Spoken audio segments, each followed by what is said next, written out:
Bismillahirrahmanirrahim. Assalamualaikum warahmatullahi wabarakatuh. Nama saya Muhammad Luman Hakim dengan NIM 192300098.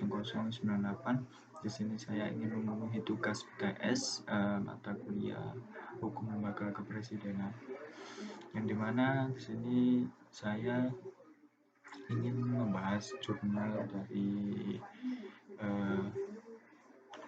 gagasan rancangan undang-undang Lembaga Kepresidenan, cerminan penegasan dan penguatan sistem presidensil Indonesia. Yang dimana jurnal ini diterbitkan di legislasi Indonesia pada tanggal 3 September 2017. Langsung saja ke pembahasan dalam rangka memperkuat sistem presidensil di Indonesia. Nah, pengaturan terhadap kekuasaan presiden yaitu suatu keniscayaan bahwa praktek ketatanegaraan yang terjadi saat ini tidak terdapatnya suatu aturan atau legal yang mengaturnya, sehingga tidak jarang presiden justru berlindung di balik hak prerogatifnya. Douglas Verne menegaskan di sini kepala pemerintahan adalah kepala negara. Artinya, dalam sistem pemerintahan presidensil, kepala pemerintahan juga menjadi kepala negara. Presiden adalah eksekutif tunggal. Nah, yang memegang sekaligus jabatan kepala negara dan kepala pemerintahan, sehingga terjadi peleburan kekuasaan seremonial dan kekuasaan politik. Nah, pada dasarnya presiden tersebut menjadikan kekuasaan presiden sangat luas. Nah, namun bukan berarti tidak terbatas. Nah, hal ini tersebut dikatakan dengan pernyataan dari Walter Bogart bahwa sebuah sistem pemerintahan presidensil memberikan jabatan presiden guna atau fungsi seremonial di sini yaitu kepala negara dan fungsi afektif sebagai eksekutif tunggal saja. Nah, artinya bahwa presiden memegang kekuasaan eksekutif dalam negara dan fungsinya menjalankan pemerintahan sesuai perundang-undangan yang ada di Indonesia. Nah, dalam hal ini selama presiden menjalankan fungsinya dibantu oleh wakil presiden dan sudah dijelaskan dalam pasal 4 ayat 1 UUD RI tahun 1945, yaitu presiden berhak mengajukan rancangan undang-undang kepada DPR. Nah, di sini adapun kekuasaan presiden yang diatur dalam pasal 10 sampai 15 Undang-Undang Dasar Negara Republik Indonesia tahun 1945. Di pasal ini dijelaskan sebagaimana konsekuensinya dari kedudukan presiden di sini. Nah, sebagai kepala negara. Nah, bukan sebagai kepala pemerintahan. Namun, karena sistem yang dianut dalam Undang-Undang Dasar 1945 bukanlah sistem kabinet parlementer, sehingga di sini ditegaskan bahwa kekuasaan tersebut dikaitkan dengan fungsi presiden sebagai kepala negara. Nah, dalam hal ini, sistem presidensil yang dianut tersebut, fungsi kepala negara dan kepala pemerintahan menyatu dalam jabatan presiden sebagaimana yang tersirat dalam pembukaan Undang-Undang Dasar 1945 alinea keempat dengan frasa yang disebutkan tersebut. Yakni dalam kaitannya dengan sistem pemerintahan presidensil bahwa kekuasaan sebagai kepala negara dan kepala pemerintahan bersifat inherent.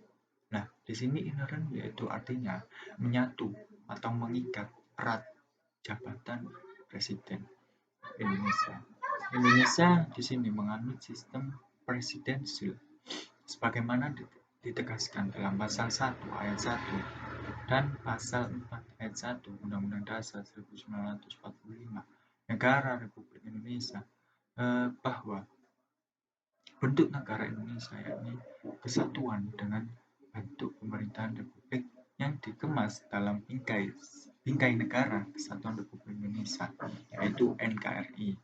Nah, bentuk pemerintahan tersebut berkonsekuensi terhadap sistem pemerintahan yang dianut Indonesia, yakni sistem presidensil. Nah, sehingga secara otomatis yang menjadi kepala pemerintahan adalah presiden. Nah, itu secara konstitusional.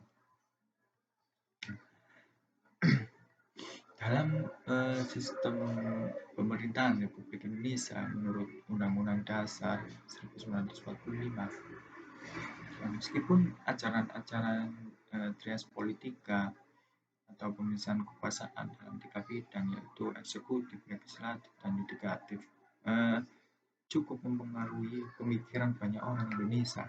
Namun pemisahan kekuasaan tersebut tidaklah dikenal dalam sistem pemerintahan menurut Undang-Undang Dasar 1945 dianut sistem pembagian fungsi kekuasaan. Nah, yang masing-masing kekuasaan ini tidak sama sekali terpisah. Bahkan dalam beberapa hal terdapat kerjasama yang erat, misalnya antara Presiden dan DPR, dan dalam bidang-bidang pembuatan undang-undang. Pada lazimnya, jabatan kepala negara lebih bersifat simbolis daripada substansial, namun dalam praktiknya justru bersifat substansial. Hal tersebut diakibatkan Dewan Perwakilan Rakyat atau DPR sebagai mitra presiden tidak dapat menjalankan fungsi legislasinya dengan baik. Nah, bahkan dalam prakteknya sering terjadi perdebatan yang cukup panjang dalam sidang, yang pada dasarnya tidak perlu dilakukan bila mana tidak mementingkan ego dari diri sendiri dan pesan partai politik yang berperan di belakangnya belaka. Sistem presidensil tersebut dikatakan memiliki kelebihan dalam stabilitas eksekutif, demokrasi yang lebih besar, dan pemerintahan yang lebih terbatas, dan kekurangannya dalam pemandangan eksekutif legislatif. Kekakuan di sini terdapat kekakuan temporal dan pemerintahan yang kurang inklusif atau kekuasaan yang dipegang sepenuhnya. Mungkin dari situ pembahasannya. Di sini langsung saja ada 3 pembahasan lagi yang mengenai 1. Sistem presidensil dalam penyelenggaraan negara. Nah, dalam sistem pemerintahan presidensil di sini setidaknya memiliki beberapa karakteristik. Nah, di sini ada karakteristik yaitu antara lain yang pertama, presiden adalah kepala eksekutif.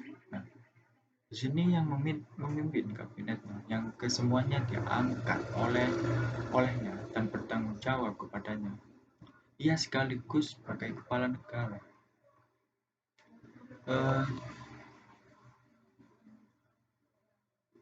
Dengan masa jabatan yang telah ditentukan dengan UUD. Nah, mungkin itu presiden adalah kepala eksekutif. Nah, selanjutnya presiden tidak dipilih oleh badan legislatif, tapi dipilih oleh rakyat. Nah, di sini rakyat ingin melontarkan pendapatnya untuk memilih siapakah menjadi pemimpin yang baik dan adil bagi rakyatnya. Nah, di sini rakyat ingin memilih seorang presiden. Nah, oleh karena itu ia bukan bagian dari badan legislatif seperti dalam sistem pemerintahan parlementer. Nah, selanjutnya presiden tidak bertanggung jawab pada badan legislatif dan tidak dapat dijatuhkan oleh badan legislatif. Nah, Selanjutnya, sebagaimana imbangnya, Presiden tidak dapat membubarkan badan legislatif. Nah, di sini Presiden sendiri tidak bisa menjatuhkan badan legislatif. Nah, sebagaimana imbangnya, Presiden juga tidak dapat membubarkan badan legislatif. Nah, yang selanjutnya, sistem pemerintahan di Indonesia. Di dalam menjelaskan penjelasan di sini, Undang-Undang Dasar 1945 ditegaskan tentang sistem pemerintahan negara sebagai berikut, yaitu yang pertama, Indonesia adalah negara yang berdasarkan atas hukum. Nah, di sini Indonesia merupakan negara hukum. Nah, yang kedua, sistem konstitusional. Nah, di sini Indonesia memiliki sistem konstitusional. Yang ketiga, kekuasaan negara yang tertinggi di tangan rakyat. Nah, di sini kekuasaan yang paling tinggi adalah kekuasaan rakyat. Yang keempat, presiden adalah penyelenggara pemerintah negara yang tertinggi di bawah majelis. Yang kelima, presiden tidak bertanggung jawab kepada Dewan Perwakilan atau DPR. Nah, yang keenam, Kementerian Negara adalah pembantu presiden. Menteri Negara tidak bertanggung jawab kepada Dewan Perwakilan Rakyat, yaitu DPR. Yang ketujuh, kekuasaan kepala negara tidak terbatas. Nah, lanjut yang ketiga, keberadaan lembaga kepresidenan di Indonesia. Nah, di sini pada hakikatnya lembaga kepresidenan yaitu institusi atau organisasi jabatan dalam sistem pemerintahan berdasarkan UUD 1945. Adapun kedudukan presiden tersebut sebagai kepala negara dan kepala pemerintahan dalam sistem presidensil. Nah, dalam hal ini sistem pemerintahan presidensil terdapat beberapa prinsip. Nah, di sini ada prinsipnya. Prinsip sebagaimana sudah ditulis di jurnal, yaitu yang pertama, terdapat pemisahan kekuasaan yang jelas antara cabang kekuasaan legislatif dan eksekutif. Yang kedua, presiden merupakan eksekutif tunggal. Nah, kekuasaan eksekutif tunggal presiden tidak terbagi dan yang ada hanya presiden dan wakil presiden saja. Yang ketiga, kepala pemerintahan adalah sekaligus kepala negara. Nah, atau sebaliknya, kepala negara adalah sekaligus kepala pemerintahan. Nah, yang keempat, presiden mengangkat para menteri sebagai pembantu atau sebagai bawahan yang bertanggung jawab kepadanya. Yang kelima, anggota parlemen tidak boleh menduduki jabatan eksekutif dan demikian pula sebaliknya. Nah, anggota DPR tidak boleh menjadi presiden ataupun presiden tidak boleh menduduki jabatan legislatif, yaitu DPR. Mungkin seperti itu. Nah, yang keenam, presiden tidak dapat membubarkan atau memaksa parlemen jika dalam sistem parlementer berlaku prinsip supremasi parlemen, maka dalam sistem presidensial berlaku prinsip supremasi konstitusi. Nah, karena itu pemerintahan eksekutif bertanggung jawab pada konstitusi. Yang kedelapan, eksekutif bertanggung jawab langsung pada rakyat yang berdaulat. Kekuasaan tersebut secara tidak terpusat seperti dalam sistem parlementer yang terpusat pada parlemen. Nah, di sini presidensial sistemnya tidak terpusat kepada parlemen. Nah, adapun kewenangan presiden, yaitu di sini sudah dijelaskan dalam jurnal, yaitu yang pertama, kewenangan yang bersifat eksekutif atau menyelenggarakan pemerintahan berdasarkan undang-undang. Yang kedua, kewenangan yang bersifat legislatif atau untuk mengatur kepentingan umum. Yang ketiga, kewenangan yang bersifat yudisial.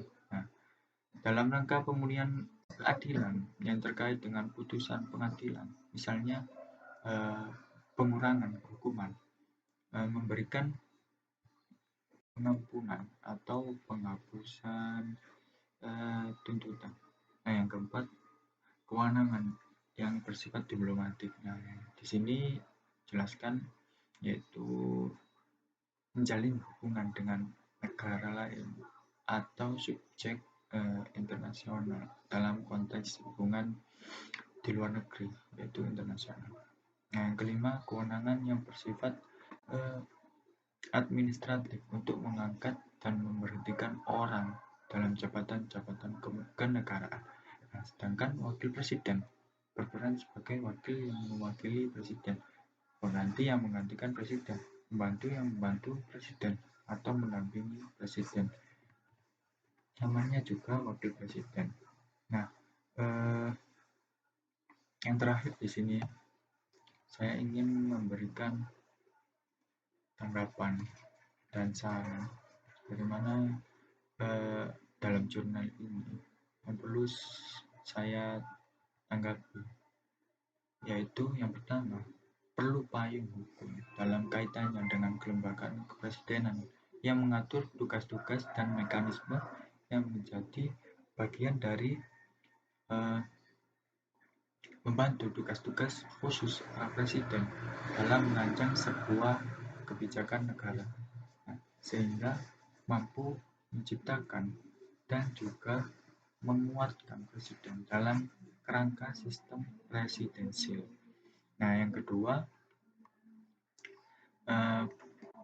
perlu konsepsi alternatif mengenai format paradigma baru lembaga kepresidenan dalam sistem ketatanegaraan Indonesia, yang pada hakikatnya lembaga kepresidenan di Indonesia tidak hanya sebagai sebuah institusi kelembagaan yang mempunyai kewenangan untuk mengatur dan mengeluarkan kebijakan dalam suatu negara, namun sebagai panutan terhadap penerapan nilai-nilai luhur bangsa, yaitu Pancasila, dan sebagai abdi negara untuk mencapai tujuan negara Indonesia sebagaimana tertuang dalam pasal pembuka UUD Negara Republik Indonesia tahun 1945. Mungkin itu saja tanggapan dan saran dari saya. Lanjut ke nomor 2. Yang nomor 2 di sini membahas tentang ruang lingkup lembaga kepresidenan. Nah, di sini ruang lingkup lembaga kepresidenan sendiri, yaitu negara kesatuan ini yang berbentuk republik. Nah, dalam sistem pemerintahannya, Indonesia mengambil sistem presidensial. Dalam pelaksanaannya, Indonesia menganut prinsip sistem pemisahan kekuasaan, yaitu sistem check and balance antar lembaga negara. Di sini Indonesia menganut pembagian kekuasaan, yaitu trias politika, teori dari Montesquieu, yakni pemisahan kewenangan atau kekuasaan eksekutif, legislatif, dan yudikatif. Nah, lembaga kepresidenan di Indonesia adalah salah satu bentuk lembaga negara. Nah, kata lembaga negara terdiri dari kata lembaga dan negara. Di sini lembaga negara dalam kamus dijelaskan bahwa lembaga negara adalah badan atau organisasi yang bertujuan melakukan usaha. Dalam Undang-Undang Dasar 1945 dijelaskan bahwa lembaga negara di Indonesia tidak hanya sebagai lembaga negara di Indonesia disebutkan dalam Undang-Undang 1945 bahwa lembaga negara di Indonesia ini meliputi lembaga kepresidenan, Majelis Permusyawaratan Rakyat atau MPR, dan Dewan Perwakilan Rakyat, Dewan Perwakilan Daerah, Mahkamah Konstitusi, dan Mahkamah Agung. Nah, mungkin itu. Di sini saya ingin lebih khusus kepada lembaga kepresidenan. Nah, terkait ruang lingkupnya saja. Nah, yang dimaksud di sini dengan lembaga kepresidenan itu dijelaskan menurut Jimli Asidiki dalam bukunya menjelaskan bahwa lembaga kepresidenan adalah kesatuan pasangan dari jabatan dari presiden dan wakil presiden secara bersama. Nah, presiden dan wakil presiden dipilih secara langsung oleh rakyat dalam satu pasangan melalui sistem pemilihan umum yang diselenggarakan oleh KPU. Nah, setiap 5 tahun sekali. Nah, jadi sudah jelas bahwa mekanisme pemilihan presiden akan menjadi pejabat dalam lembaga kepresidenan. Maka sudah ditentukan wakilnya untuk mendampingi presiden semasa jabatannya berakhir. Oleh karena itu, rakyat melalui mekanisme pemilu, presiden yang sudah terpilih tentunya mempunyai tujuan dalam menjalankan roda kepemimpinannya untuk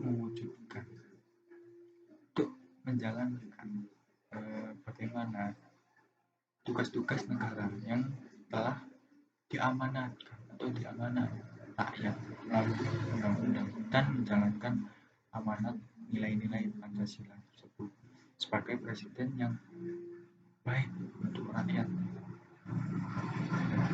Di sini